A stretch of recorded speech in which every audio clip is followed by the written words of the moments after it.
الحمد لله وكفى والصلاة والسلام على سيد أما بعد فأعوذ بالله من الشيطان الرجيم بسم الله الرحمن الرحيم وقال لهم نبيهم إن الله قد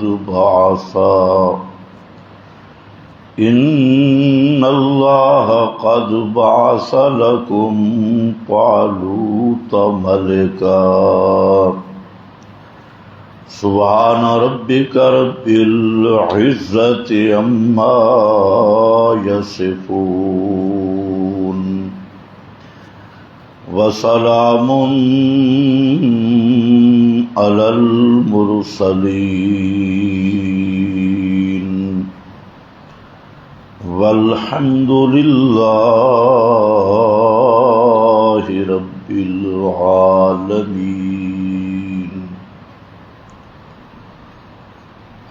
انتہائی قابل قدر بزرگوں اور بھائیوں،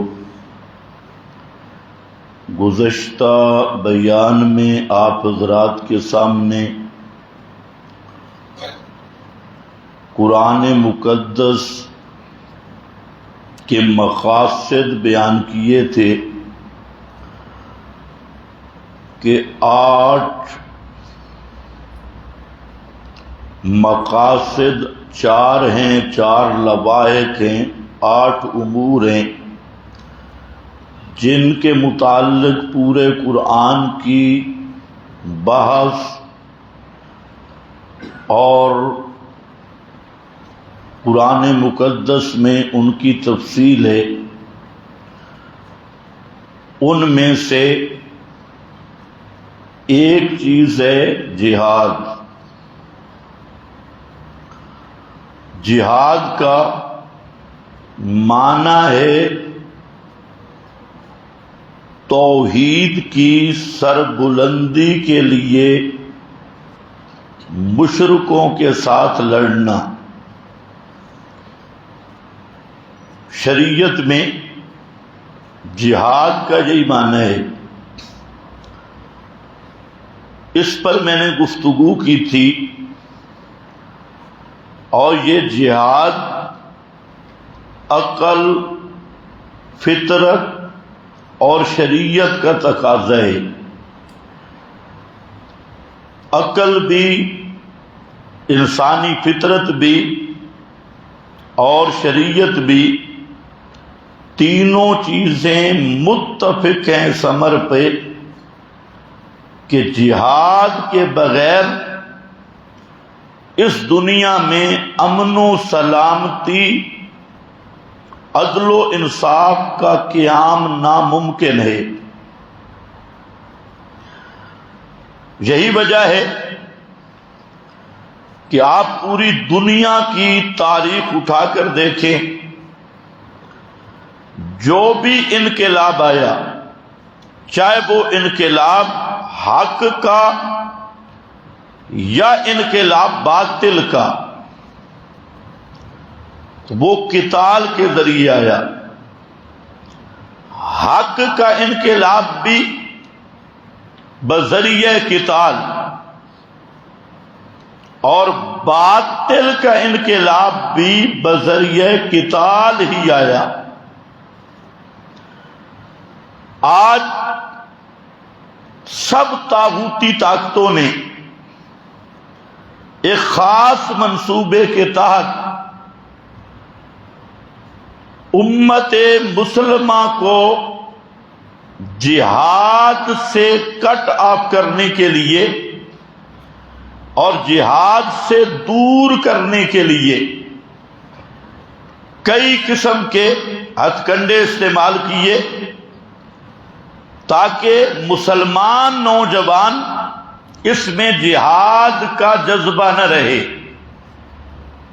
اسی سلسلہ میں فحاشی عریانی کا سیلاب آیا، کیونکہ جب فحاشی اور عریانی میں آدمی مبتلا ہو تو اس کی غیرت بھی ختم ہوتی ہے اور ایمان کا جذبہ بھی ختم ہوتا ہے، اور جب جذبہ ایمان، غیرت ختم، بہادری، شجاعت ختم، وہ کبھی بھی جہاد نہیں کر سکتا۔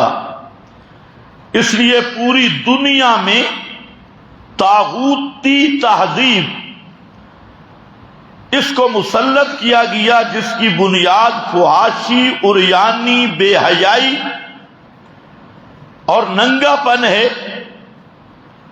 پھر بعض ایسے محاذ کھولے گئے، کیونکہ انسان کی فطرت ہے کہ جب تک اسے کسی طرح مشغول نہ کیا جائے خیالات بدلنے مشکل ہیں، اور خصوصاً مسلمان جس کی تربیت ہی ایمان اور جہاد پر ہوتی ہے، اور جس مسلمان کی مائیں بچے کو لوریاں بھی دیتی تھی تو جہاد کے ترانوں کی اور جہاد کی نظموں کی، جہادی اشعار کی، تو جب لوری ماں کی گود سے جہاد کے ترانے ہوں اور جہاد کے ساتھ لوریاں دے کے بچوں کو سلایا جائے تو اس سے جہاد کا جذبہ کیسے دور کیا جا سکتا ہے؟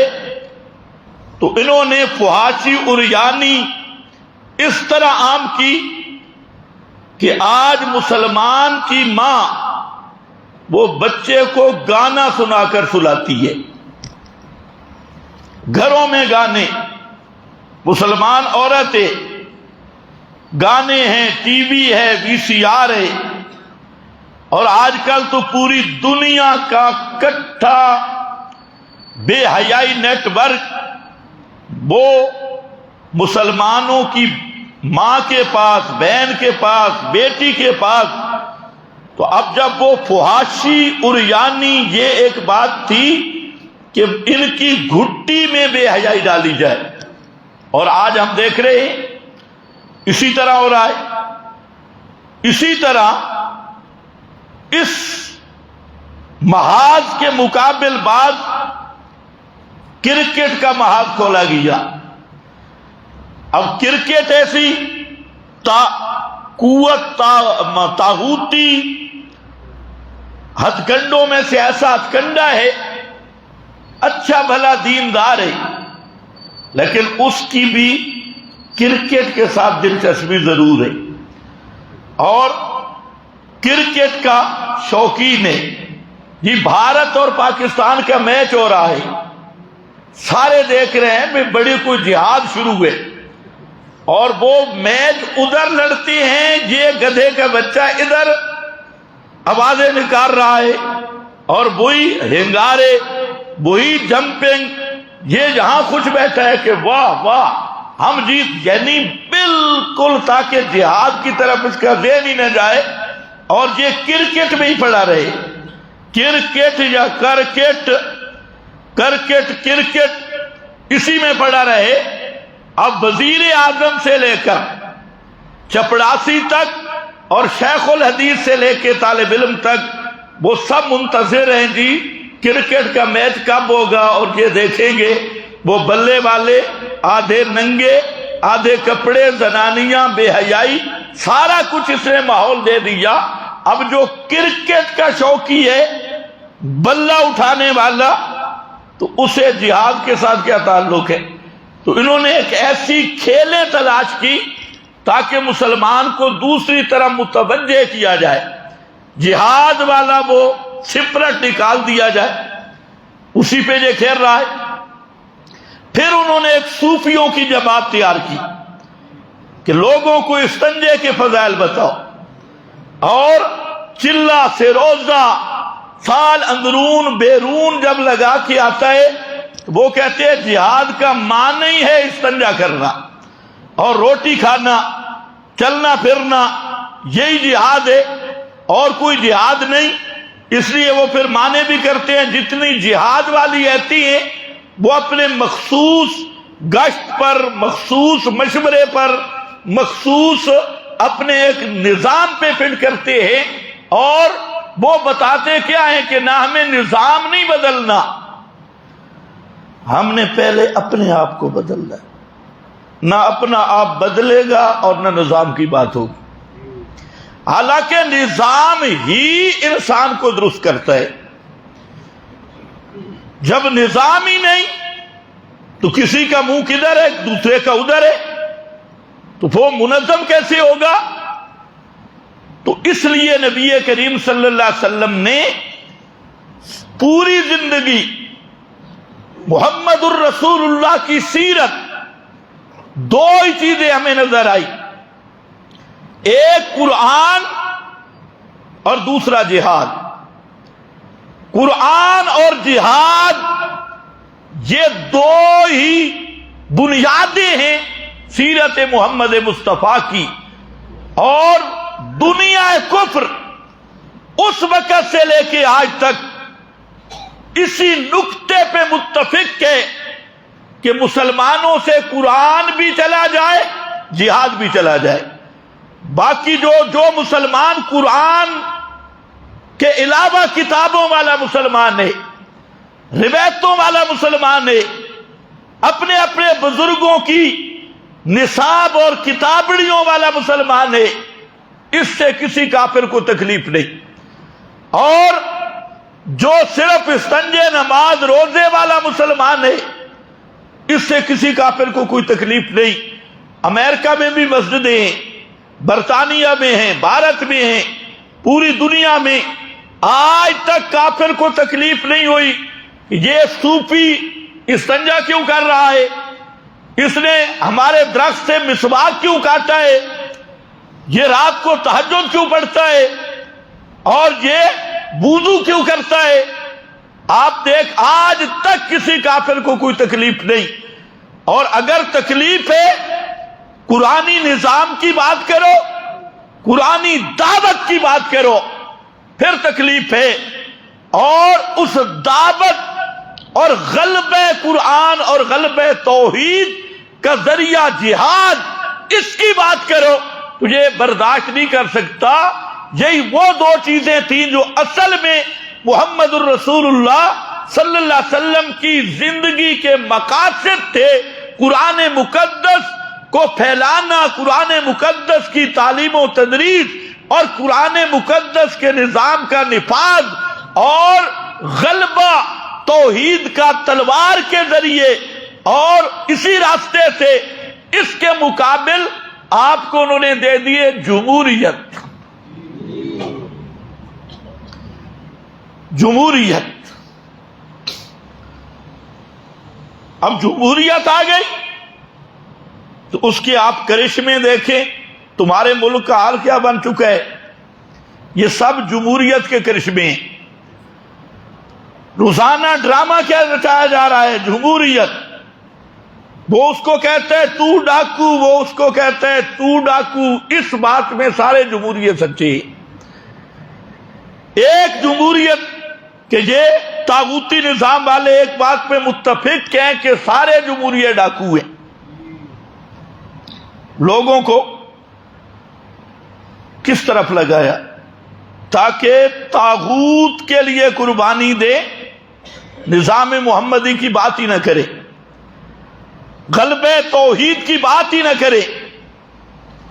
تو جہاد کے لیے سب سے پہلے نظم درکار ہے۔ نظم کیسے بنے گا، اسی پر میں گفتگو کر رہا تھا کہ وہ نظم بنے گا، امیر کی اطاعت ہوگی۔ اور یہ کتاب و سنت میں ایک طے شدہ مسئلہ ہے، امور انتظامیہ کی ریڑھ کی ہڈی ہے، اور نبی کریم صلی اللہ علیہ وسلم نے پوری زندگی اس کو عملاً نافذ کیا۔ 3 آدمی بھیجے، ایک امیر، 2 پابند ہیں اس امیر کی اطاعت کے۔ شرط لگائی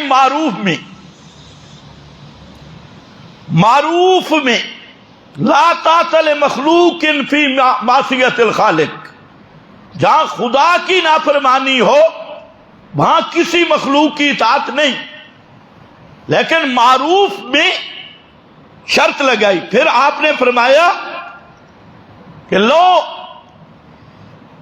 امر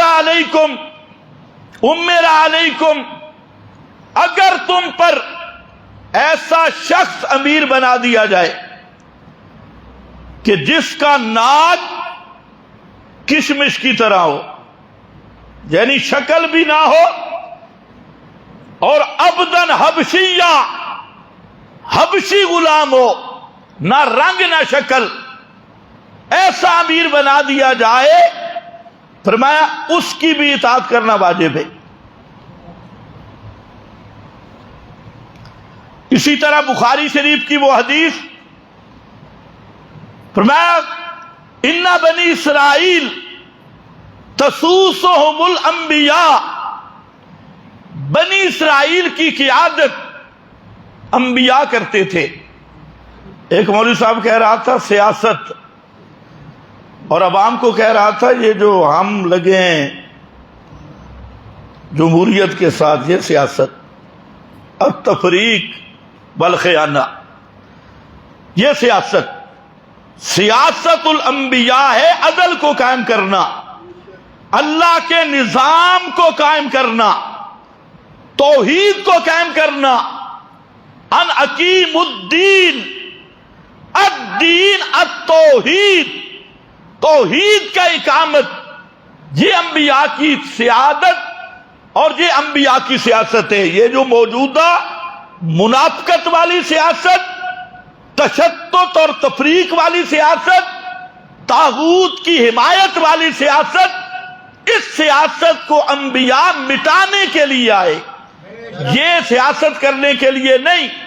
تسوسهم الانبیاء، انبیاء ان کی قیادت کرتے۔ کلما ہلک نبی خلفہ نبی، جب ایک نبی پہ موت آتی تو اس کے بعد دوسرا نبی آ جاتا، خلفہ نبی، فرمایا لوگوں خبردار، انہ لا نبی بعدی، میرے بعد کوئی دوسرا نبی نہیں آئے گا، انا خاتم النبیین، میں آخری نبی ہوں۔ ہاں سیکون الخلفاء، خلیفے ہوں گے۔ تو کیا کرنا ہے خلیفوں کے ساتھ؟ فرمایا سیکون الخلفاء فیکثرون، خلفاء ہوں گے اور ایک دو تین چار نہیں، یکثرون، کثرت کے ساتھ ہوں گے۔ تو جب وہ آئیں تم نے ان کی اطاعت کرنی ہے، بیعت بھی کرنی ہے، اطاعت بھی کرنی ہے۔ آپ نے یہی سبق دیا۔ اس حدیث پر ایک بات یہ بھی ذرا ذہن میں رکھ لو، بعض لوگ ایک روایت پیش کرتی، خصوصاً مودودی اینڈ کمپنی، اکثر حضرت معاویہ کی دشمنی میں ایک روایت پیش کر کے، اور سمجھتے خود بھی نہیں، وہ روایت یہ ہے، کہتے ہیں الخلافت بعدی 30 سنہ، میرے بعد خلافت 30 سال ہوگی۔ کتنے سال؟ 30 سال، اور اس کے بعد بادشاہی ہوگی، 30 سال خلافت ہوگی، اس کے بعد بادشاہی ہوگی۔ تو اب 30 سال پورے ہو گئے حضرت حسن تک، حضرت معاویہ یہ خلیفہ نہیں، یہ بادشاہ ہے۔ اسی سے مودودی نے نکالی ملوکیت، ملوکیت، خلافت اور ملوکیت، کتاب کا نام لکھا، حالانکہ یہ نام بھی جہالت پہ مبنی ہے، جس طرح جماعت اسلامی کا نام جہالت پہ مبنی ہے، جماعت اسلامی قواعد کے بھی خلاف ہے. جماعت مؤنث ہے، آگے اسلامی کھڑی ہے، اسلامیہ آنی چاہیے تھی. تو اس نے اپنی جماعت کا نام جماعت اسلامی رکھا، حالانکہ قواعد کے مطابق کیا ہونا چاہیے؟ جماعت اسلامیہ. تو اس نے بورڈ لگایا اپنے اوپر کہ میں پکا جاہل ہوں، اتنا بھی پتہ نہیں بھی جماعت اسلامیہ ہوتی ہے یا جماعت اسلامی. اب اس کو لوگ کہتے ہیں پڑھا لکھا. پھر اس نے جو دوسرا ایک ٹیکہ لگایا خالصتاً رفض کی ترجمانی میں، اور میں کہتا ہوں خدا کی قسم لوگ سمجھتے نہیں، خمینی اتنا بے ایمان نہیں تھا جتنا مودودی بے ایمان ہے. وہ بدنام ہوا. اس نے تو ابتداءً کہا کہ میں رافضی ہوں، کھل کر رفض کا اقرار کیا. اب جب رافضی ہونے کا اقرار کر کے صحابہ کو بھونکا تو اس کا اتنا نقصان نہیں ہوا جتنا اس نے اپنے آپ کو مصلح امت پیش کر کے عنوان پہ مصلح سکالر اور اہل السنت کا ترجمان کہلا کر جتنی مودودی نے بدماشی کی اور جتنی کفریات اور جو جھوٹ اکاذیب مکر و فریب کا ایک جال بچھایا، اس نے اس سے جتنا امت کو نقصان ہوا اتنا خمینی سے نہیں ہوا. آج آپ دیکھ لیں سکول کالج یونیورسٹی کے لوگ، وہ کیا جی مودودی صاحب، مولانا مودودی صاحب، وہ بس مودودی کو حرف آخر سمجھتی ہے. حالانکہ میں کہا کرتا ہوں مودودی کی کتاب کہ بڑے بڑے یہ جو مرزا جہنمی جیسے چوہے یہ بھی اسی کتاب کے کرشمے ہیں، خلافت و ملوکیت پڑھ کے. اس طرح کے اور بھی خلافت و ملوکیت پڑھ کے. اب پوری ذمہ داری کے ساتھ کہتا ہوں، آج تک میں نے جو تلاش کیا، ملوکیت کا لفظ نہ قرآن میں ہے نہ حدیث میں ہے.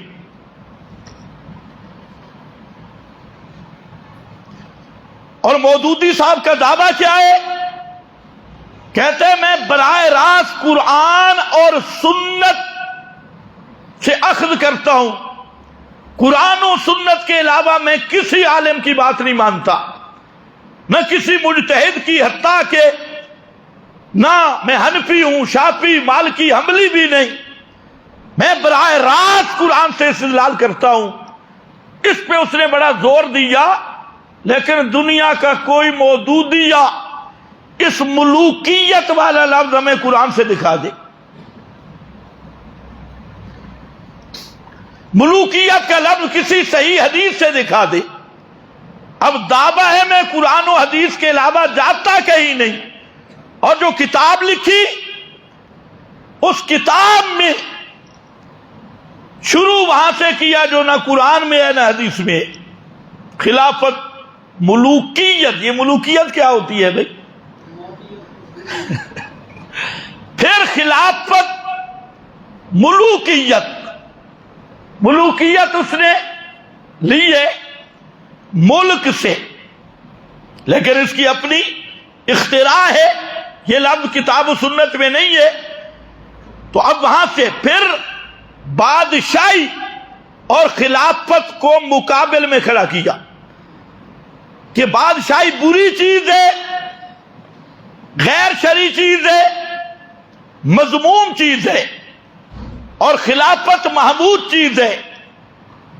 اس کو وہ لایا خلافت و ملوکیت، اور کہنا یہ چاہتا ہے ملوکیت بری چیز ہوتی ہے، غیر شرعی ہوتی ہے، اس میں عدل نہیں ہوتا، ظلم ہوتا ہے. اور آگے اس نے پھر وضاحت کی. تو میں کہتا ہوں یہ دوسری جہالت ہے، اس نے قرآن دیکھا ہی نہیں. اگر ملوکیت بادشاہ سے لینی ہے، اللہ نے قرآن میں فرمایا اذکروا نعمت اللہ علیکم، یاد کرو اللہ کی نعمتیں جو تم پہ ہیں. وہ کیا نعمتیں؟ اذ جعل فیکم انبیاء وجعلکم ملوکا، اللہ نے تم پہ دو انعام کیے، تم میں انبیاء پیدا کیے اور تمہیں بادشاہ بنایا۔ اذ جعل فیکم انبیاء وجعلکم ملوکا، تو اللہ فرماتے ہیں یہ میرا انعام یاد کرو۔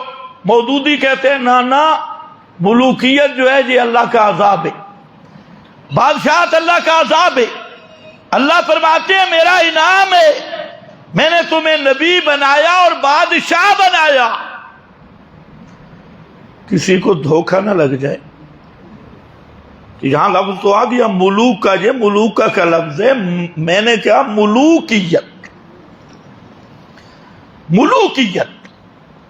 ملوکیت اور ہوتی ہے جو مودودی کی گھر کی اختراع ہے، اللہ جانے کیا لگتی ہے مودودی صاحب کی، اور جو ملوک ہے ملک بادشاہ، اسی سے ملوک۔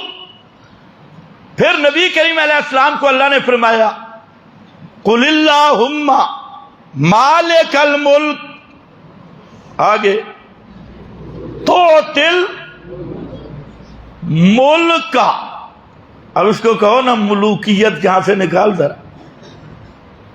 یہ کہنا کہ ملوکیت بری ہے، ظلم ہے، بربریت ہے، تو اب اگر یہی معنی ہے تو پھر اللہ تعالیٰ نے پیغمبر کو کیا فرمایا؟ قل، میرے پیغمبر دعا کرو اللہم مالک الملک، اے اللہ مالک الملک، بادشاہی کے مالک، تؤتی الملک، تو ملک عطا کرتا ہے جس کو چاہے، تو ملک چھین لیتا ہے جس کو چاہے۔ تو یہ جہاں تو بادشاہی مانگنے کی دعا ہے، اور یہ سکالور کہتا ہے کہ بادشاہی تو خدا کا عذاب ہے، یعنی ایسا جاہل ہے کہ اس نے بادشاہی اور خلافت کو مد مقابل کر دکھایا۔ حالانکہ یاد رکھ لو خلافت بھی اچھی بھی ہے بری بھی ہے، اور بادشاہی بھی اچھی بھی ہے بری بھی ہے۔ اچھوں کے خلیفے اچھے بھی ہوتی ہیں، اچھائی کے خلیفے اچھے، برائی کے خلیفے برے۔ قرآن میں کیا ہے؟ فخلف من بعدہم خلف اضاعوا الصلاۃ واتبعوا الشہوات، فخلف من بعدہم خلف، اور جہاں صاحبزادوں کی بات آئی ہے کہ ان کے بعد ان کے خلیفے بن گئے صاحبزادگان، انبیاء کے بعد صاحبزادے آ گئے بالکل نکمے نکھٹو۔ فخلف من بعدہم خلف، ان کے پاس صرف یہی تھی میرا ابا یوں تھا تے دادا یوں تھا۔ اللہ نے فرمایا ابے دادے کے گیت گانے والے تلک امت قد خلت، یہ امت گزر گئی، انہوں نے جو نیکیاں کی وہ ان کے لیے تھی، تم اپنا ذرا کردار دکھاؤ، تم کس پانی میں ہو۔ لیکن جہاں لفظ کیا ہے فخلف من بعدہم خلف، یہ برے جانشین ہیں۔ اور وعد اللہ الذین آمنوا منکم وعملوا الصالحات لَيَسْتَخْلِفَنَّهُمْ فِي الْأَرْضِ، یہ وہ ہیں لائق جانشین۔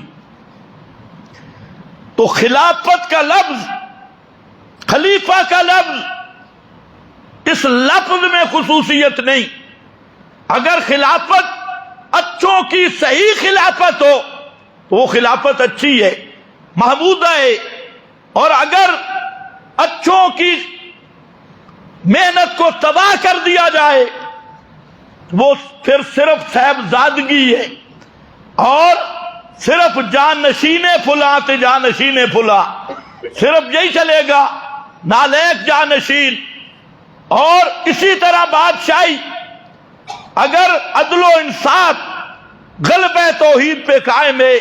حضرت سلیمان بھی بادشاہ تھے, حضرت داؤد بھی بادشاہ تھے, اور اگر بادشاہی ظلم و جبر پہ مبنی ہو تو فرعون بھی بادشاہ تھا, نمرود بھی بادشاہ تھا. لیکن یہ بات مودودی صاحب کو کون سمجھائے؟ اس نے جو خلافت اور ملوکیت کا تقابل بنا ڈالا اس کو اتنا بھی نہیں پتا. خیر, آج آیات کا ترجمہ بھی کرنا ہے, پھر رہ نہ جائے. تو سب سے بڑی چیز کیا ہے؟ نظم ہے. اور نظم میں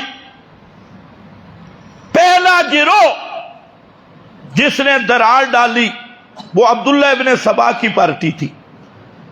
انہوں نے وقت کے امیر المومنین کے خلاف بغاوت کا علم بلند کیا, اور یہ پہلا اسلام میں بغاوت تھی عبداللہ ابن سبا کی. حضرت امیر المومنین حضرت عثمان ذو النورین کے خلاف اس نے تحریک شروع کی. لمبی باتیں, اس دور سے لے کے آگے تک ہمیشہ یہ غداری ہوتی رہی. تو یہاں پر اللہ رب العزت نے اسی نظم پر ایک واقعہ پیش کیا کہ جہاد کا مقام آیا.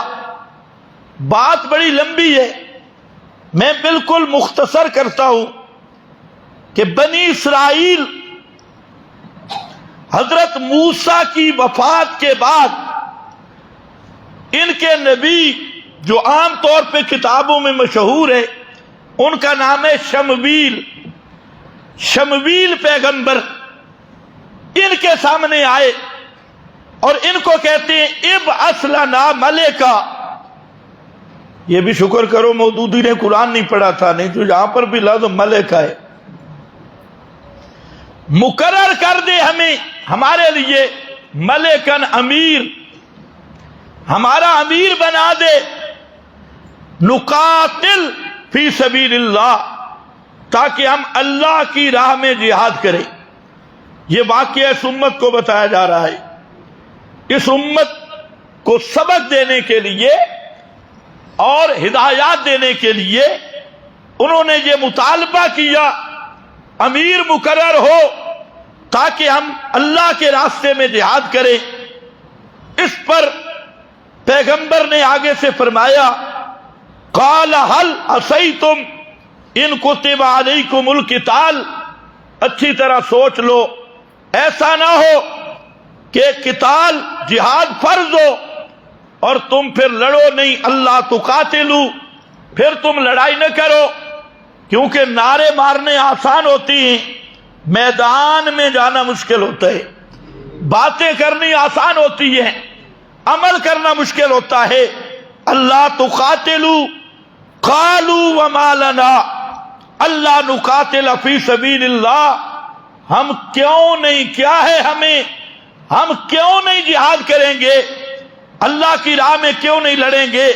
وَقَدْ أُخْرِجْنَا مِنْ دِيَارِنَا وَأَبْنَائِنَا, ہمیں ہمارے گھروں سے نکال دیا گیا, ہمارے بیٹوں کو ذبح کر دیا گیا. یعنی ہر طرح کے ہم پہ ظلم ہوئے, تو ہم کیوں نہیں اللہ کے راستے میں جہاد کریں گے.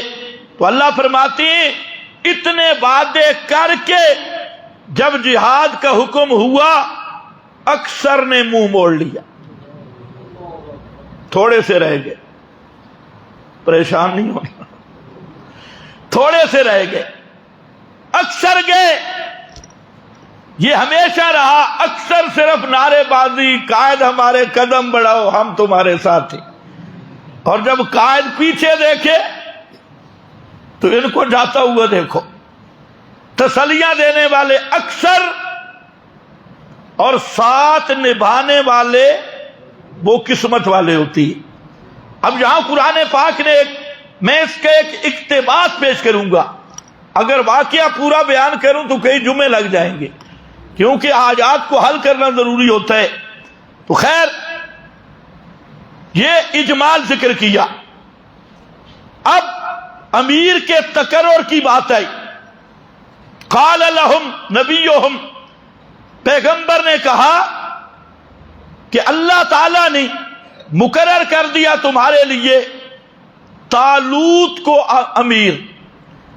طالوت کو امیر بنایا، امیر مقرر ہو گیا، وہ مطالبہ کر رہے تھے امیر کا۔ اب مسئلہ بن گیا، یہودی تھے، اسرائیلی، انہوں نے کہا کہ پہلے دو گروہ چل رہے ہیں، ایک شہزادوں کا اور دوسرا صاحبزادوں کا،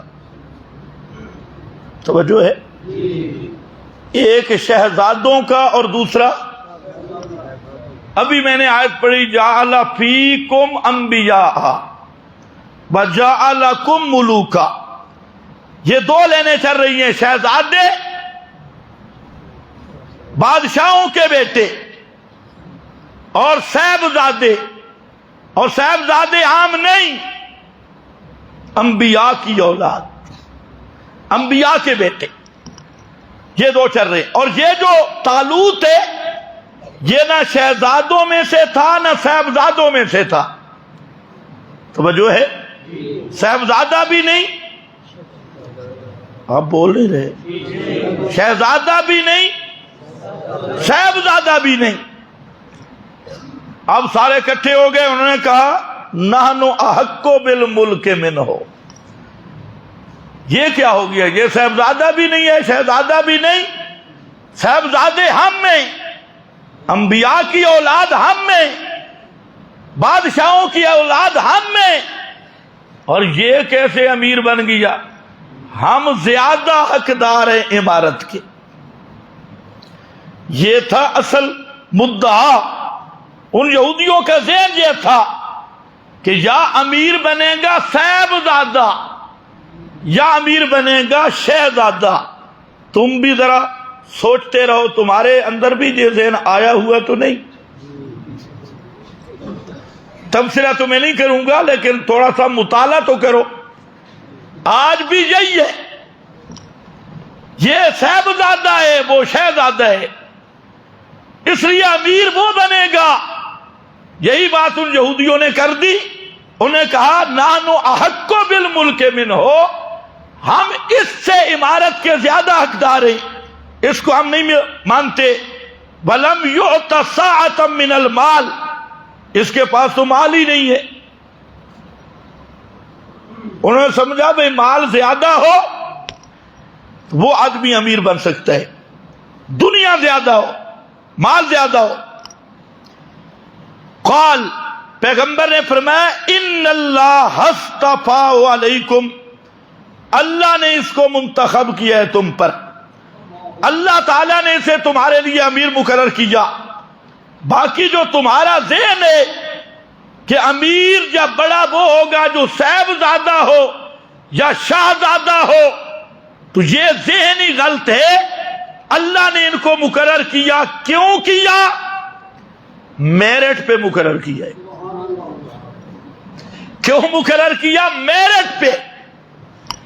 امیر وہ بنے گا جس کا میرٹ ہوگا، جس میں خصوصیات ہوں گی، اور وہ خصوصیات کیا ہیں؟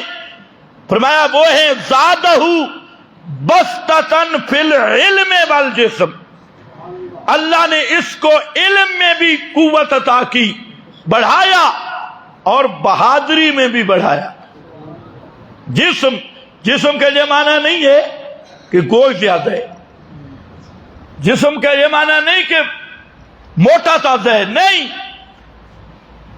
بسطۃ فی العلم والجسم، اس کو علم میں بھی بڑھایا، جسم میں بھی بڑھایا۔ تو جہاں امیر کا میرٹ بیان کیا کہ جو علم میں بھی مضبوط ہے اور بہادر بھی ہے، ڈرتا بھی نہیں، میدان کا بھی ہے، یہ ہے وہ میرٹ، اس پر اللہ نے اس کو تمہارا امیر منتخب کیا۔ واللہ یعطی ملکہ، اللہ عطا کرتا ہے اپنا ملک، بادشاہی، من یشاء، جس کو چاہے۔ واللہ واسع علیم، اللہ بہت وسعت والا اور سب کو جاننے والا ہے۔ یہ پیغمبر نے اس کی تقرری کا اعلان کر دیا۔ میں تبصرہ نہیں لگاتا کیونکہ آج کل تبصرہ تو گولی کی طرح لگتا ہے، اس لیے بالکل آرام سے گزر رہا ہوں۔ آپ کو اتنا سمجھ آ گیا کہ عمارت کس پہ ہوتی ہے؟ میرٹ پہ ہوتی ہے، انتخاب امیر کا طریقہ، اور اسی بنیاد پہ صحابہ نے ابو بکر صدیق کو خلیفہ منتخب کیا، اسی میرٹ پہ۔ بسطتاً فی العلم والجسم، علم میں بھی سب سے زیادہ مضبوط بخاری میں موجود ہے۔ صحابہ کہتے ہیں، ہم کہتے تھے ابو بکر صدیق فہو اعلمنا، ہم سب میں سے سب سے بڑے عالم ابو بکر صدیق ہیں۔ اور اسی طرح بہادری شجاعت میں حضرت علی خود کہتی ہیں من اشجع الناس، اور لوگوں بتاؤ پیغمبر کریم کے بعد سب سے بڑا بہادر کون ہے؟ پھر حضرت علی خود جواب دیتی ہیں اشجع الناس سے بعد رسول اللہ ابو بکر، پیغمبر کے بعد سب سے بڑے بہادر ابو بکر صدیق ہے۔ تم نے تو کچھ اور سنا ہوا ہے، انا مدینۃ العلم وعلی بابها، میں علم کا شہر ہوں اور علی اس کا دروازہ ہے۔ یہ اچھا بلا ذاکر بھی بیان کرتا ہے، اور ذاکر نما خطیب بھی آگے، سبحان اللہ۔ یہ جھوٹ شیعوں نے چلایا اور اسی بنیاد پہ چلایا۔ یہ ثابت کرنا چاہتے تھے کہ حضرت علی ابو بکر صدیق سے زیادہ عالم ہیں، تو انہوں نے یہ روایت گھڑی۔ امام ابن جوزی رحمت اللہ تعالی علیہ، ان کی کتاب الموضوعات، امام ابن الجوزی نے الموضوعات میں اس روایت کی 5 سندیں لکھ کر اس پہ زبردست کلام کیا اور یہ ثابت کیا کہ یہ من گھڑا تھے، اس کی کوئی ایک سند بھی صحیح نہیں۔ اسی طرح امام ذہبی میزان الاعتدال میں جگہ جگہ پہ اس روایت کی جو سندیں آ رہی تھی موضوع تو یہ موضوع اور من گھڑت روایت نکالی گئی کہ آنا مدینۃ العلم وعلی بابها۔ مولوی چل پڑے، انہوں نے کہا ایک نیا قانون بھی بنا لیا، کہتے ہیں وہ روایت جس کی سندیں زیادہ ہوں تو کچھ نہ کچھ ثابت ہو جاتا ہے۔ کراچی کے مفتی اعظم بھی فرما رہے تھے کہ شب برات نصف شعبان کی جو روایات ہیں اگرچہ ضعیف ہیں، کہ 15 شعبان کی جو فضیلت بھی ہیں، لیکن ہیں بہت ساری، تو کچھ نہ کچھ ثابت ہو جائے گا۔ یہ ایک لوگوں کو دھوکہ دیا جاتا ہے۔ حالانکہ علامہ ذیلی نے نصب الرایہ میں زبردست بات کی، انہوں نے فرمایا کہ یہ جو لوگ کہتے ہیں سندیں بڑھ جائیں تو ضعیف بھی قابل استدلال ہو جاتی ہے۔ امام ذیلی کہتے ہیں سندیں بڑھ جائیں ساری ضعیف ہوں تو ذوب میں اور اضافہ ہو جاتا ہے اور وہ زیادہ ناقابل اعتبار ہوتی ہے۔ اور پھر علامہ ذیلی نے ایسی بات نہیں کی، انہیں مثال دی، انہیں کہا جیسے حدیث سے تیر ہے، ایک حدیث تیر مشہور ہے کہ نبی کریم علیہ السلام کے پاس بھونا ہوا پرندہ آیا اور آپ نے دعا کی کہ یا اللہ آج وہ میرے پاس لا جو پوری مخلوق میں تجھے سب سے زیادہ محبوب ہے۔ تو آگے پھر داستان تراش نے داستان تراشی کہ حضرت عبداللہ ابن مسعود سامنے تھے، حضرت علی 3 مرتبہ آئے، ابن مسعود نے ان کو واپس کیا، پھر نبی کریم علیہ السلام نے حضرت علی کو بلایا اور وہ پرندہ کھایا، پتہ چلا احب الخلق اور سب سے افضل حضرت علی ہیں۔ یہ ثابت کرنے کے لیے ان کذاب راوی رافضیوں نے حدیث تیر گھڑی اور یہ شیعوں نے گھڑی، اس کی 18 سندیں موجود ہیں اور 18 کے 18 رافضیوں کی گھڑی ہوئی، بے ایمانوں کی گھڑی ہوئی۔ اس کو پیش کیا علامہ ذیلی نے کہ اگر سندیں زیادہ ہو جائیں اور پھر تم کہتے ہو کچھ نہ کچھ ثابت ہو جاتا ہے تو سندیں تو اس کی بھی زیادہ ہیں، حالانکہ سب سے زیادہ کذاب راوی رافضی اور شیعہ راویوں نے اس روایت کو تراشا ہے، تو کیا اس کو بھی مانو گے؟ یہ کس نے کہا؟ علامہ ذیلی نے۔ ایک اور بات کی جو بڑے بڑے مولویوں کی پگڑیاں گر جائیں گی، نصب الرایا میں فرمایا اسی طرح یہ جو روایت پڑھتے ہو من کنت مولا ہو فعلی مولا، اس کو بھی علامہ ذیلی نے یہاں مثال کے طور پہ پیش کیا۔ کہتے ہیں سندیں تو بہت ہیں، لیکن ذیلی کہتا ہے کہ یہ روایت بھی صحیح نہیں۔ اور یہ ذیلی عام آدمی نہیں، احناف کا بہت بڑا محدث ہے، اس نے بات کی۔ خیر بہرحال انا مدینۃ العلم وعلی بابھا، یہ موضوع اور من گھڑت روایت ہے، یہ یاد رکھو۔ اسی طرح اور قصے بنائے تو سب سے بڑا، میں بخاری پیش کر رہا ہوں کہ اعلمنا ابو بکر، سب سے بڑا عالم وہ ابو بکر صدیق ہے رضی اللہ تعالیٰ عنہ، اور سب سے بڑا بہادر شجاع وہ بھی ابو بکر صدیق ہے۔ اشجع الناس بعد رسول اللہ، جب سب سے بڑے عالم بھی ابو بکر صدیق ہیں، سب سے بڑے بہادر بھی ابو بکر صدیق ہیں، تو اسی لیے پیغمبر کریم نے ابو بکر کو مصلی دے کر دنیا سے تشریف لے گئے، اور مصلی دینا اسی وجہ سے تھا کہ جو امامت صغریٰ، امامت صلاۃ، امامت دین کا امام ہے، وہی صحابہ کا خلیفہ مقرر ہوگا۔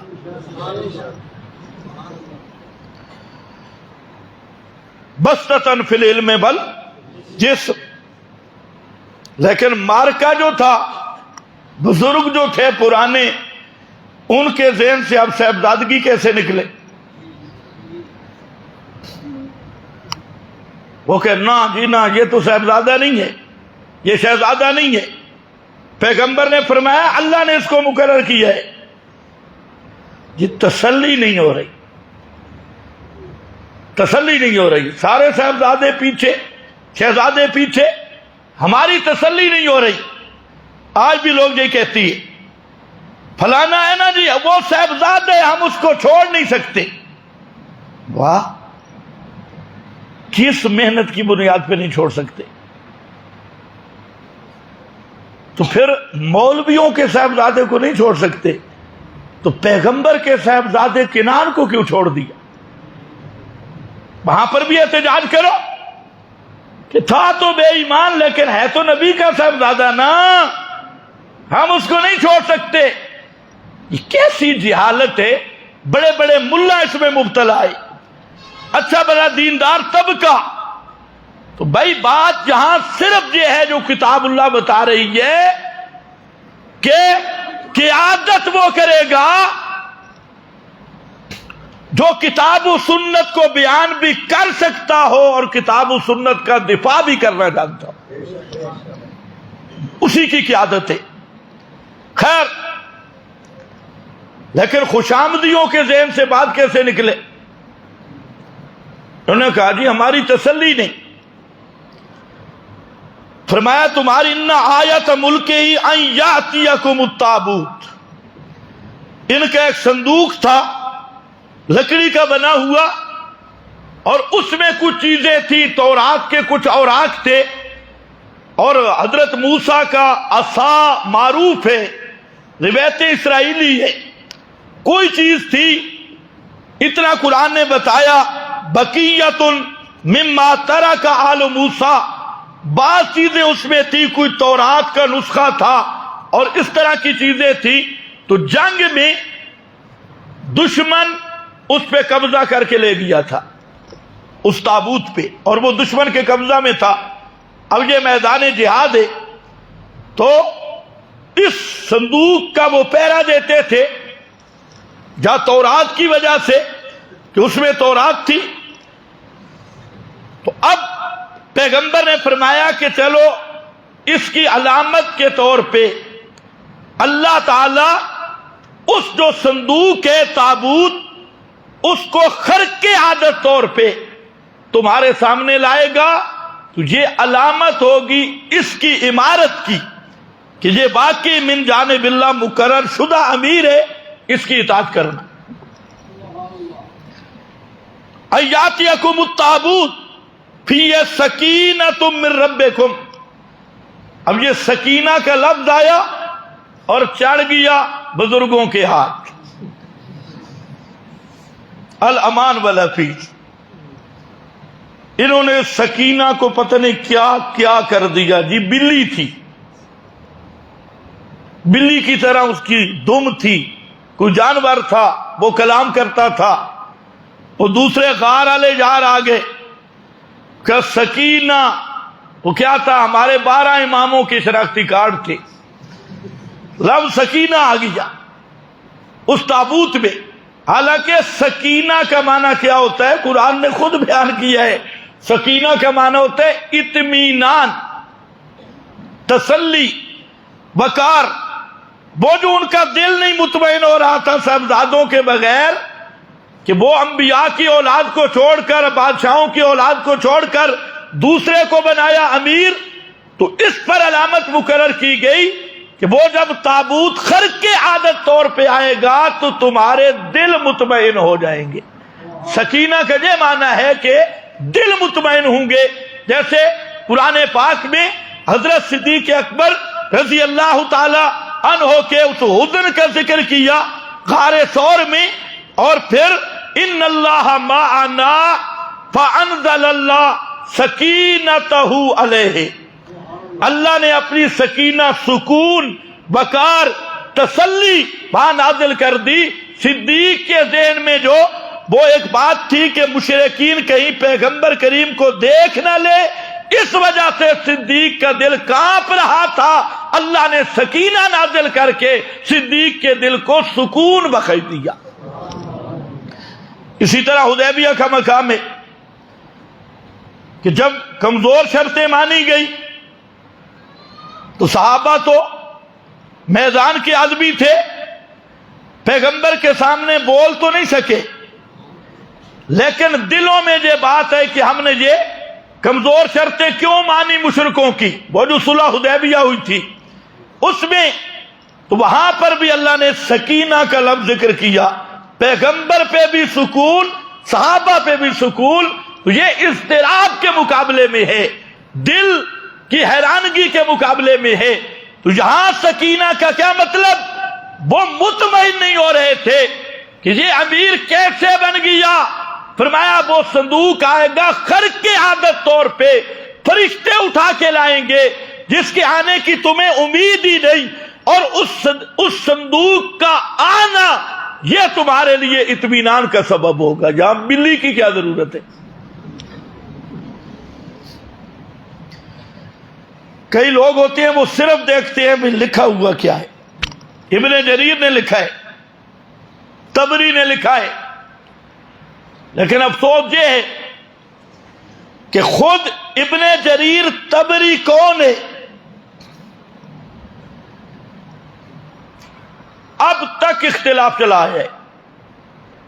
محققین یہ کہتے ہیں کہ ابن جریر طبری یہ کم از کم شیعہ ہے.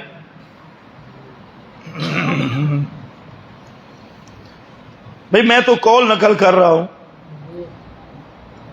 بعض نے کہا دو ہیں، ایک سنی ہے ایک شیعہ ہے. تاریخ والا شیعہ ہے، تفسیر والا سنی ہے. بعض حضرات نے یہ کہا، لیکن اگر کسی نے تفسیر پڑھی ہے تو کام گڑبڑ زیادہ ہے. اس نے 39 روایت ذکر کی ابن جریر نے. کتنی؟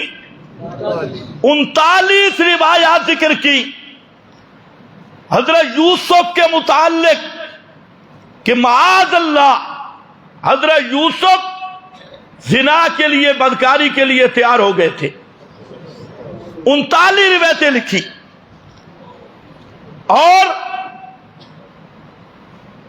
آگے میں اب وہ لفظ نہیں کہہ سکتا جو اس نے لکھے، تو ایسے الفاظ لکھے، میں کم از کم اتنے لفظ کہے، آگے جو الفاظ ہیں وہ قابل بیان ہی نہیں، جو اس نے نقشہ کھینچا، یوں کپڑے اتارے، یہ کیا وہ کیا، اور یہ اب 39 روایتیں ابن جریر میں موجود ہیں۔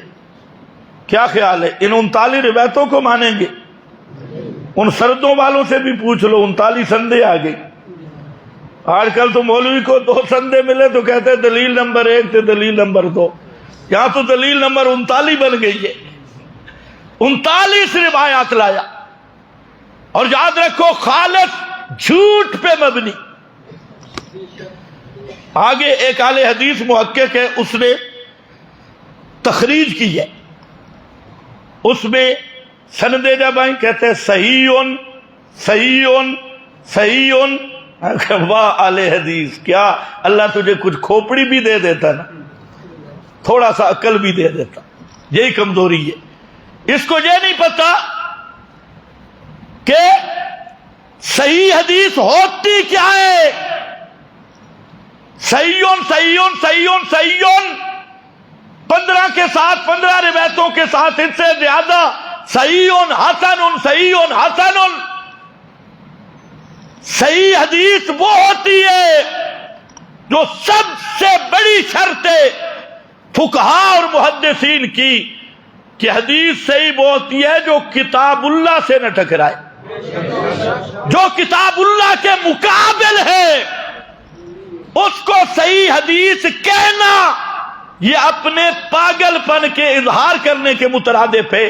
علامہ عثمانی نے عجیب بات کی، فرماتے ہیں مقدمہ فتح الملم میں علامہ شبیر احمد عثمانی رحمت اللہ تعالی علیہ ایک تو یہ بات کی کہ صحت السند لا یستلزم صحت المتن، اگر کسی روایت کے راوی سارے سچے ہیں، سارے ثقہ ہیں، تو یہ اس بات ضروری نہیں کہ وہ روایت بھی صحیح ہو۔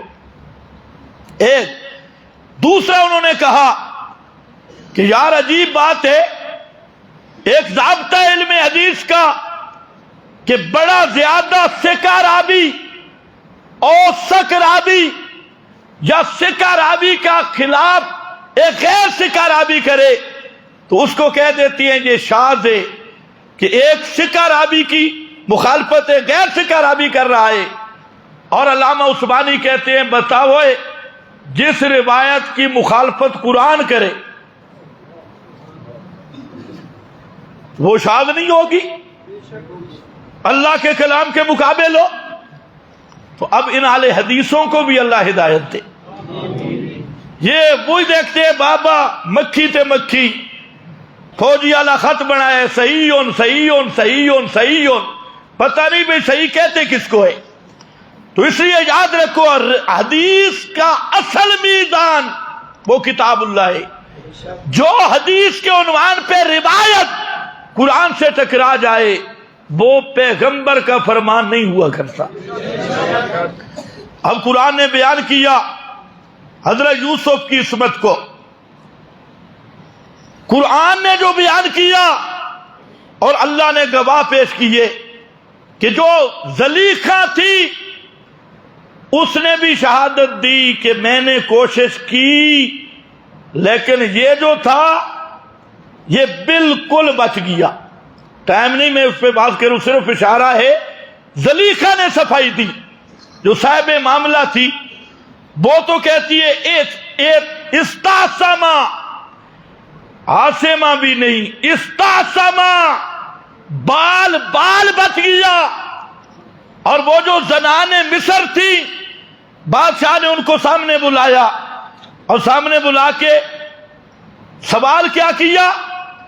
سوال یہ کیا کہ بتاؤ جب تم نے یوسف کو ورگلانے کی کوشش کی اس وقت یوسف کا رویہ کیسا تھا؟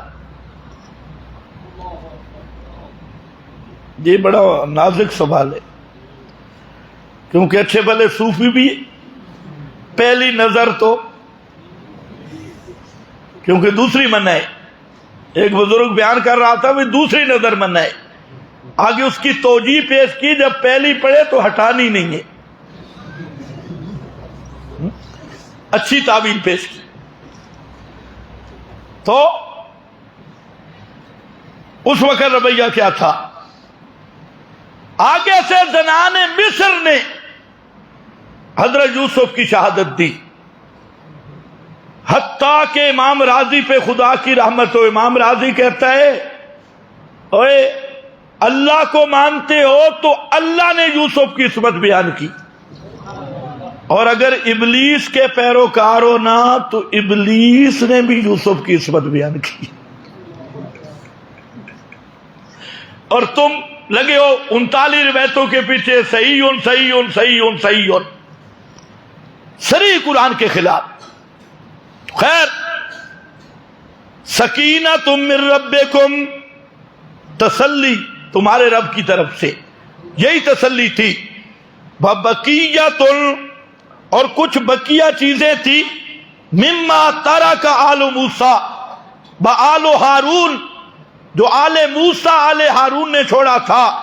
اور وہ تابوت کیسے آیا؟ تحملہ الملائکہ، فرشتے خود اٹھا کے لے آئے، چلا کے نہیں آئے، اٹھا کے آئے.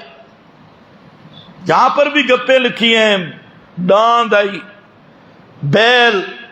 بیل پہ صندوق تھا، پیچھے سے فرشتوں نے ڈنڈا اٹھایا ہوا تھا اور بیل جی آیا، تو پھر تحملہ کا کیا معنی ہے؟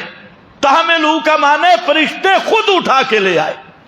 تحملہ الملائکہ، اور یہی خر کی عادت تھا، فرشتے اٹھا کے ان کے سامنے لے آئے. فرمایا لو ان فی ذلک لآیۃ لکم، اس میں تمہارے لیے نشانی. ہونتے خوش ہو جاؤ، یا پھر بھی اکثر شہزادے اتنی بڑی دلیل آ گئی، اب تو مان لو. معلوم ہوتا ہے کہ یہ جو صاحبزادہ پرستی ہے، اس کو ذہن سے نکالنا بڑا مشکل ہے. جس طرح یہودیوں نے بچے کی پوجا کی نا، اشربوا فی قلوبہم العجل، نرا بچہ، اس کو انہوں نے بنا لیا الہ.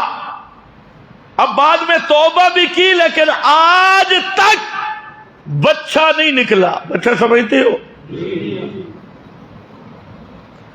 گوسالہ نہیں نکلا، آج تک تعظیم کر رہے ہیں. تو جو چیزیں ذہن میں مرکوز ہو جائیں ان کو نکالنا مشکل ہوتا ہے. خیر، یہ اب خر کی عادت آ گیا. اب حضرت طالوت چلے. دوسرا عنوان، پہلا عنوان ہے نسب امیر کیسے ہوگا، اس کا میرٹ ذکر کیا. نظم کی بات کر رہا ہوں، یہ نظم والا مسئلہ بھی ضرور سمجھو. نظم ہوگا، امیر کس میرٹ پہ منتخب ہوگا. امیر کے انتخاب کے بعد اب مرحلہ ہے اطاعت امیر کا، جو سب سے بڑا مشکل ہے. اور یہ یاد رکھو، آل حق کی جماعت کہ امیر کی اطاعت اس وقت تک واجب ہے جب تک وہ کھلا کفر کا مرتکب نہ ہو. اگر کھلا اور بوا کفر کا اعلان کرے پھر اس امیر کی اطاعت واجب نہیں رہتی. لیکن واجب معروف بھی ہے، حتیٰ کہ اہل سنت متفق کے امیر کا فسق بھی ہو اور اس طرح کے امور بھی ہوں، اس وقت تک اطاعت سے نکل نہیں سکتے جب تک امیر کھلے طور پہ کفر کا اعلان نہ کرے. توجہ ہے؟ اس سے پہلے نکلنا یہ خارجیوں کی عادات ہے، اہل سنت کی نہیں ہے، خوارج کی ہے. ہاں یہ بات ہے کہ اطاعت معروف میں ہوگی، منکر میں نہیں. فرمایا آؤ فلما فصل طالوت بالجنود، لشکروں کو لے کے حضرت طالوت نکلے. سخت گرمی تھی، لشکر تھے. آگے جب پہنچے قال ان اللہ مبتلیکم بنہر، اطاعت امیر کا امتحان شروع ہو رہا ہے. سخت گرمی، آگے ایک نہر ہے، فرمایا کہ اس نہر پہ تمہارا امتحان ہوگا. توجہ کرنا، توجہ، سوچتے بھی ہو. نہر پہ امتحان ہوگا. اور کیسا؟ فمن شرب منہ فلیس منی. یہ پیاس سے مر کے آ رہے ہیں بیچارے، پوری فوج. فرمایا جس نے نہر سے پانی پیا اس کا میرے ساتھ کوئی تعلق نہیں. شرب منہ فلیس منی ومن لم یطعمہ فإنہ منی الا من اغترف غرفۃ. اور جس نے پانی نہ پیا وہ میرا ہے. ہاں ایک چلو ہاتھ سے پی سکتے ہو، زیادہ نہیں پینا. ایک ہاتھ چلو ہاتھ سے پی سکتے ہو، زیادہ پانی نہیں پینا. اب ذرا غور کرو، قوم پوری پیاسی ہو، جہاد پہ جا رہی ہو، اور سخت گرمی ہو، اور ٹھنڈی نہر ہو، اور امیر اعلان کرے کہ خبردار پانی نہیں پینا. تم سوچو کتنے پیچھے رہو گے. تم نے تو شروع کیا ہے امیر دیکھو جی، آج کل یہی بغاوت ہے نا. وہ دیکھو جی امیر دیکھو، قانون دیکھو، ہم پیاس سے مر رہے ہیں، یہ کہتے پانی نہ پیو تو جہاد کیسے کریں گے؟ تو آگے سے ہزار تعویلیں کریں گے. لیکن یہ اللہ کی طرف سے امتحان ہے. جہاد تب ہوتا ہے جب یوں قوم منظم ہو جائے، پکی ہو جائے. تھوڑے ہوں یا زیادہ یہ الگ بات ہے، آگے اسی کو چھیڑا. لیکن جب تک نظم نہیں اور جماعت منظم نہیں، اس وقت تک نہ توحید کا بیان منظم ہے، نہ اقامت توحید ممکن ہے. تو نظم جماعت ضروری ہے. کئی ساتھی کہتی ہیں ہم الگ کام کریں گے. الگ کیا کرو گے؟ وہ کام جو الگ ہوگا وہ بے رونق ہوگا. الگ کام نہیں ہوتا، ایک جماعت کے ساتھ مل کے کام ہوتا ہے، اور مواحدین کا آپس میں مل کے کام ہوتا ہے.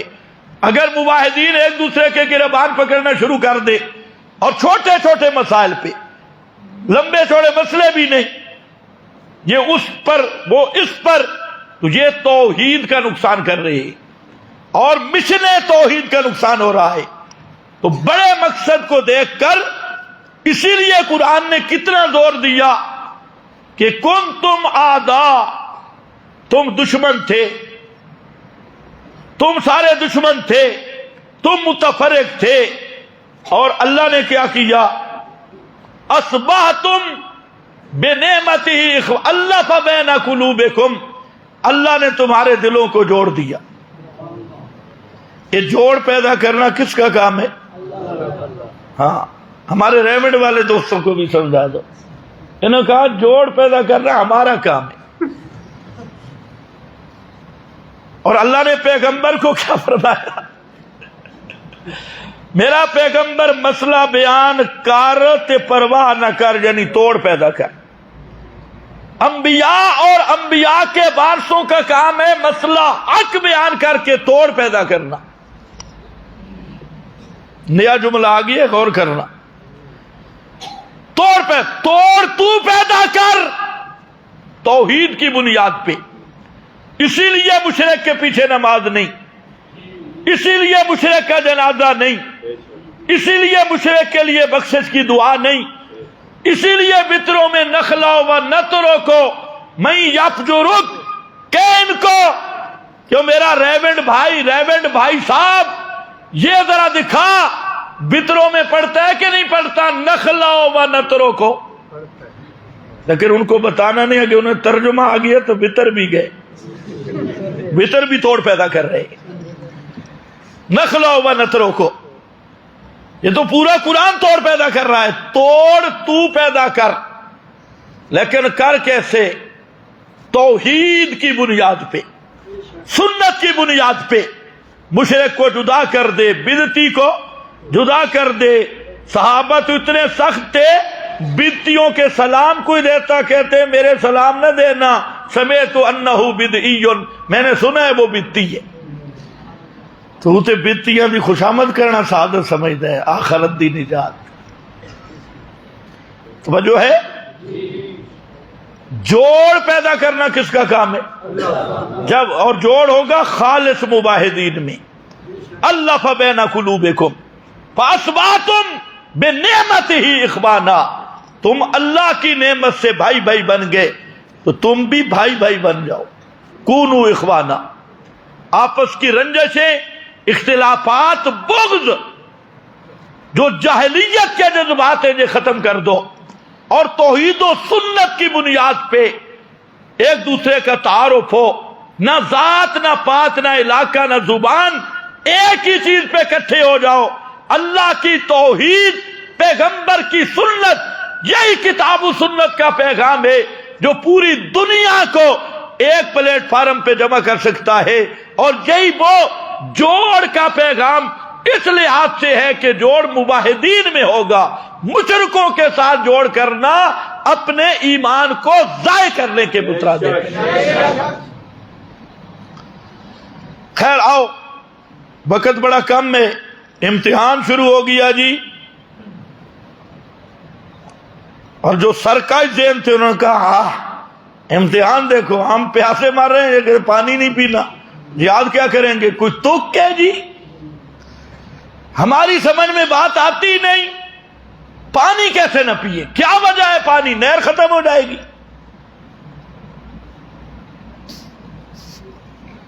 فرمایا نہیں پینا، جو پیے گا میرے ساتھ کوئی تعلق نہیں۔ اللہ فرماتے ہیں فَشَرِبُوا مِنْهُ إِلَّا قَلِيلًا مِّنْهُمْ، سب نے پانی پی لیا، تھوڑے سے بچ گئے۔ قَلِيلًا مِّنْهُمْ، تھوڑے سے ان میں بچ گئے، اکثر نے پانی پیا۔ مفسرین لکھتے ہیں 300 کے قریب لوگ تھے، کچھ زیادہ، 300 سے کچھ زائد، اور چلے تھے جنود، لاکھوں چلے تھے اور رہ گئے 300۔ اللہ نے ہر مبلغ توحید کو تسلی دی، توحید کا کام کرنے والے کو تسلی دی کہ نعرے لگانے والے بہت ہوں گے، تمہارا دل نہ ٹوٹ جائے، لیکن کام کرنے والے ہوں گے قلیلا منہم۔ کیا ہوں گے؟ قلیلا، بہت تھوڑے، سچے سچے موتی تھوڑے، اور جو جمہور ہوں گے بے ایمان، نکل گئے۔ قلیلا منہم، تھوڑے سے بچ گئے۔ اب اثر کیا ہوا؟ جنہوں نے اطاعت امیر کی،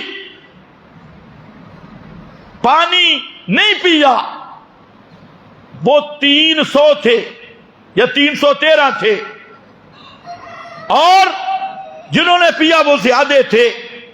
آگے جب گئے حضرت طالوت والذین آمنوا معہ، اور جو ایمان والے تھے، وہ جو فرقہ جس نے پانی پیا، وہ کہنے لگے لا طاقت لنا اليوم بجالوت، بھئی ہم تو نہیں لڑ سکتے، ہمیں طاقت ہی نہیں ہے۔ اور جو مومن موحد تھے انہوں نے کہا لڑ کیوں نہیں سکتے؟ وہ 313 کا جذبہ آپ دیکھو، قلیلا منہم۔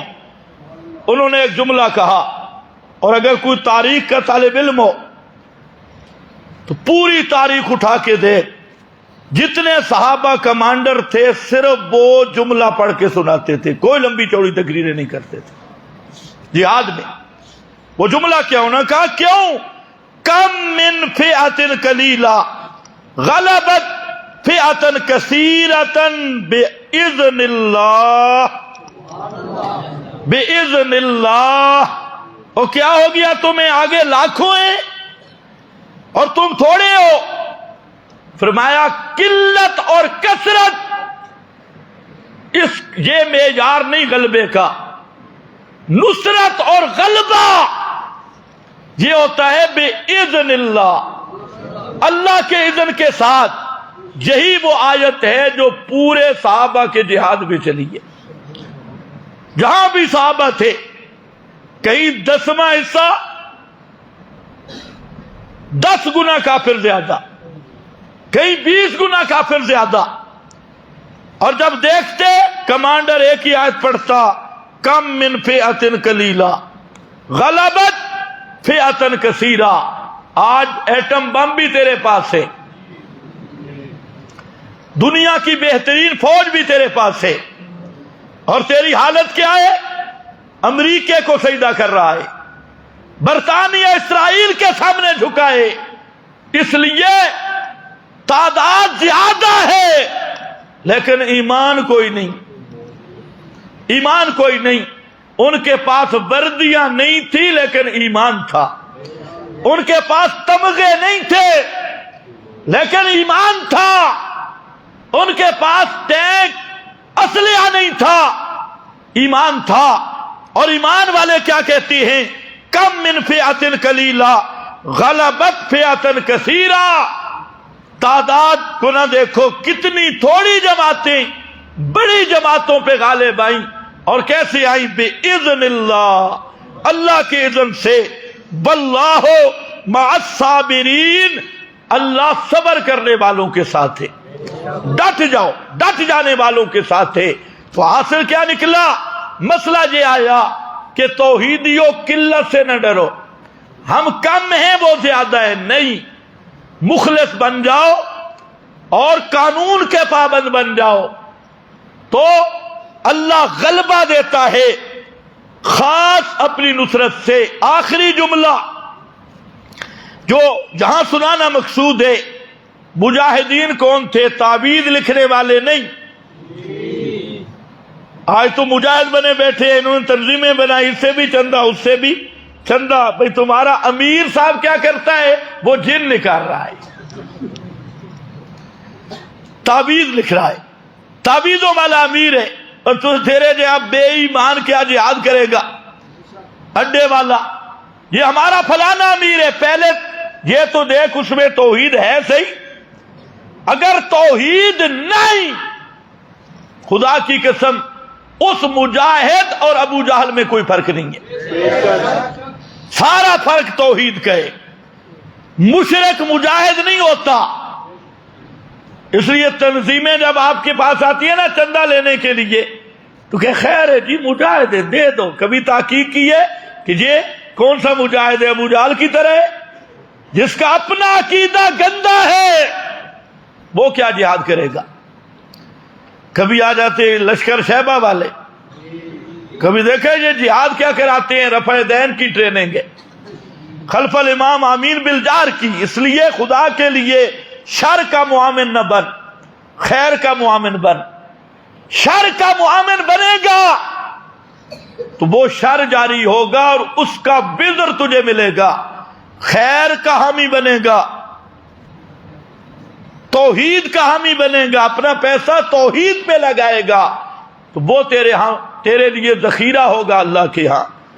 اس لیے مشرک کو مسجدیں دینا، بدعتیوں کو مسجد کے لیے زمینیں دینا، ان کو چندہ دینا، اہل بدعت للڑ ہوں یا رضا خانی ہوں یا اس طرح کے شیاطین، ان کا تعامل کرنا، یہ اپنے لیے جہنم میں ٹھکانہ بنانا ہے. شر کی معاملت ہے. اب آؤ یہ مجاہد کون سے تھے؟ سبحان اللہ. ان کا دیکھ لو. اب اللہ سے دعا کر رہے ہیں، پیغمبر پیچھے زندہ موجود ہے، شمویل پیغمبر کو نہیں پکار رہے، کوئی تعویذ شعویذ ساتھ لے کے نہیں آ رہے. کیا کہتی ہیں؟ قالوا ربنا، ربنا کیا کہا؟ ربنا، کہنے لگے اے ہمارے پروردگار، افرغ علینا صبرا، پلٹ دے ہم پہ صبر، وثبت اقدامنا، اور ہمارے قدموں کو مضبوط کر دے، ہمارے قدم جما دے، وانصرنا علی القوم الکافرین، تو ہماری مدد کر کافر قوم کے مقابلہ میں. کافر فتویٰ بھی نال لایا نا کہ کافر نو بھی کافر نہ آکھو. تو کے جہاد کر سے بنصرنا علی القوم الکافرین، کافر قوم پہ ہماری مدد کر، ہمیں نصرت دے۔ یہ ہوتا ہے مجاہد۔ قلیلا منہم، یہ وہ قلیل تھے آمنو، ایمان یہ ہے کہ وہ میدان جہاد میں بھی پکار رہے تھے تو خالص کس کو؟ اور کتنے وسیلے پیش کیے؟ 15 دا واسطہ، 12 دا واسطہ، 15 دا واسطہ، تے کہ جڑا سیاںا بے ایمان ہوے آدھے یا اللہ نبی دے صدقے دور پیغمبر جن دعاواں منگیاں ان تے نچیاں نہیں لگ دیا کہ اللہ سائیاں نبی دے صدقے میری دعا قبول کر۔ تے نبی دی سنت کیوں نہیں کیتی؟ نبی کی سنت منظور نہیں اور اپنی چپرے ساتھ ملائی ہوئی ہے۔ اے جڑے سمجھدار مشرک ہیں انہاں دی گل کر رہے ہیں، سمجھدار بیتی یہ دعا کرے ربنا، اے ہمارے پروردگار۔ یہاں پر ایک وہ چیز ہے جو دیوبندی اپنا بریلی، دیوبندیوں میں بھی اب آ گئی، بریلی شیعہ اور بعض دیوبندی، اس کا نام ہے ناد علی۔ جنگوں میں ناد علی، ابھی تو مری میں ایک پیر ہے، ایک تو وہ شو سرکار ہے نا، ہیں وہ حق خطیب کے پتہ نہیں کیسا بے ایمان، اس نے پہلے تو اعلان کیا تھا کہ مجھے چائنا لے جاؤ، جب کرونا نیا آیا اس نے اعلان کیا مجھے چائنا لے جاؤ، 2 شو کروں گا اور پورا کرونا اڑا دوں گا۔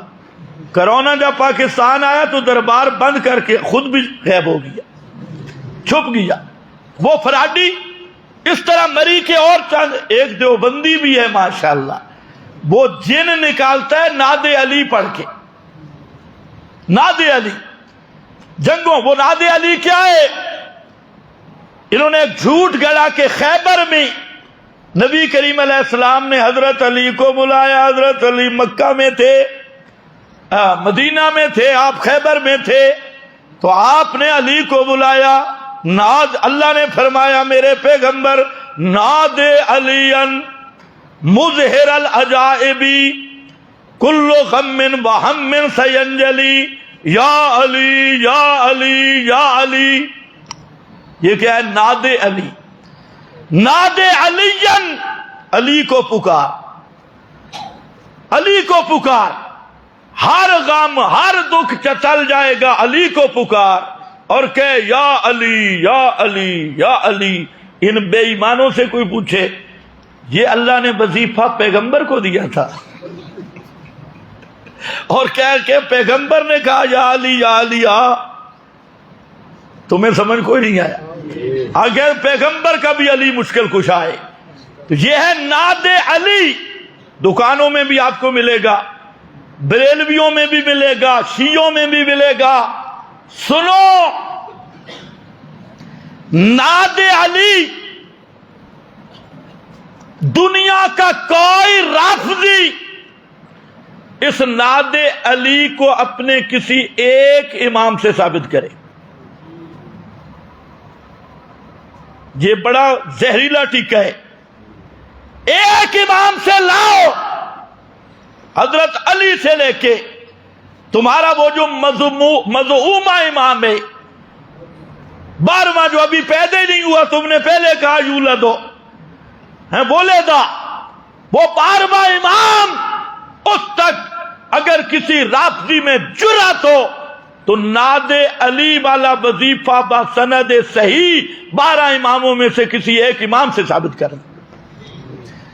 اور رضا خانیوں سے بھی گزارش ہے تم بھی حیا کرو، تم نے بھی اندھی تقلید کی ہے ان رافضیوں کی، بلکہ سرگودے کا مولوی ہے شیعہ کا مجتہد محمد حسین ڈھکو، اس کی کتاب میرے پاس موجود ہے۔ محمد حسین ڈھکو نے کہا کہ یہ ناد علی یہ نرا جھوٹ ہے، اس کا ثبوت ہی کہیں نہیں ہے۔ چلو اب تو اپنے گھر کی شہادت بھی آ گئی، اور یہ اس لیے کہنا ضروری تھا کہ اب یہ جراثیم دیوبندیوں میں بھی آ گئے، وظیفے بنائے ناد علی مظہر العجائبی، وظیفے بتائے جا رہے ہیں رزق کے۔ تو اس لیے جو اس دعا پہ اس عقیدے کے ساتھ کہ علی میری پکار سنتا ہے اور مشکلیں حل کرتا ہے، جو شخص اس عقیدے سے پڑھتا ہے وہ مسلمان نہیں، وہ کٹر مشرک ہے۔ وآخر دعوانا